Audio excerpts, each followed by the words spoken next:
Amaravati AP రాజధాని, ఆర్థిక రాజధానిగా విశాఖ, పవన్ స్ఫూర్తి బేష్. ఇక కూల్చివేతలు నరికివేతలు ఉండవు. కక్ష తీర్చుకోవాలంటే సమస్యలే. ఇక అలాగని క్షమిస్తే అలవాటవుతుంది, చట్టపరంగా శిక్షించాలని చెప్పి చంద్రబాబు అంటా ఉన్నాడు. హైదరాబాద్ విజయవాడ హైవేపై స్థిరాస్తి భూమ్. ఏపీలో చంద్రబాబు సర్కార్ రావడంతో ప్రభావం, హైదరాబాద్ మార్కెట్లో స్తబ్దత. అయినా ఆశావాహమే. స్థిరాస్తి కన్సల్టెన్సీ సంస్థ అన్రాక్ అంచనా వేసిందట. ఇక అమరావతి ఏపీ రాజధాని అని చెప్తా ఉన్నారు. మొన్నటిదాకా వాస్తవానికి ఏపీకి ఇప్పటిదాకా రాజధాని లేదు.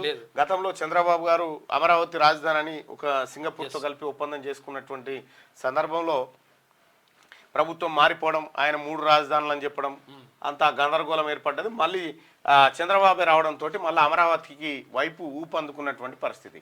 ఇక నేడే చంద్రబాబు ప్రమాణం. చంద్రబాబును ఏపీ శాసనసభ పక్ష నేతగా ఎన్నుకున్న కూటమి ఎమ్మెల్యేలు ఉదయం 11:27 ముఖ్యమంత్రిగా ప్రమాణం. మంత్రివర్గం కూడా గన్నవరం సమీపంలో వేదిక. విజయవాడ చేరుకున్న షా నడ్డా నేడు ప్రధాని రాక.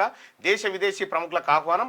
రేపు డిఎస్సి పెన్షన్ పెంపు ఫైళ్లపై తొలి సంతకం. ల్యాండ్ టైటిలింగ్ యాక్ట్ రద్దుకు ఆమోదం తెలిపినట. ఇక ఏపీలో కూటమి కొలువు తీరేందుకు సర్వం సిద్ధమైంది. నవ్యాంధ్ర నూతన ముఖ్యమంత్రిగా చంద్రబాబు, ఆయన కొత్త మంత్రివర్గ సభ్యులు బుధవారం ప్రమాణ స్వీకారం చేయనున్నారు. గన్నవరం విమానాశ్రయానికి సమీపంలో ఎంపిక చేసిన మైదానంలో భారీ జనసందోహం నడుమ ఈ ప్రమాణ స్వీకారం జరగబోతా ఉందని తెలుస్తా ఉంది. అయితే అక్కడ మెగా డిఎస్సి తర్వాత పెన్షన్ పెంపు ఫైళ్ల పైన తొలి సంతకం చేయబోతా ఉన్నాడు చంద్రబాబు అని తెలుస్తా ఉంది.